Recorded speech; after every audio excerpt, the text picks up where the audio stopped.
እውቀትም አይኖራችሁ እውቀትም አይኖራችሁ ጤናም አይኖራችሁ ሀብትም አይኖራችሁ ማርያም ስላለችችሁ ብቻ ደስ ሊላችሁ ይገባል።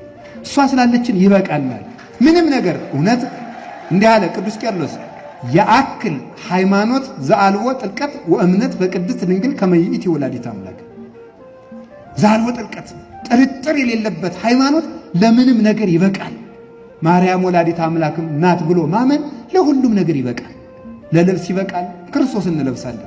ለምግብ ይበቃል፣ የሕይወት እንጀራ ልጇን እንበላለን። ለሁሉን ይበቃል። ለጥበቃ ይበቃናል። መልካም እረኛ ልጅ አላትና በእሷ ይጠብቀናል። ስለዚህ ምንም የሚጎልብን ነገር የለም። ሰው ማርያምን ከወደደ የሚያጣው ነገር የለም። እመለመን ያለብን የእናትህን ፍቅር ጨምርልን ብለን ነው። መጸለይ ካለብን እሷ ነው። በኃጢአት የመረረው ሕይወታችን ራሱ ሊጣፍጥ እንድችለው ጥይምተ ስም ማርያም በልቡናችን ያደረች እንደሆነ ነው። እሷ ስታድርብን መራራው ንቅል እያለ ይጠፋል። መራራውን ሕይወታችን መራራውን ኃጢአታችን በእናቱ በጣፈጠው ስሟ ነቅሎ ይጣልልን መድኃኒዓለም።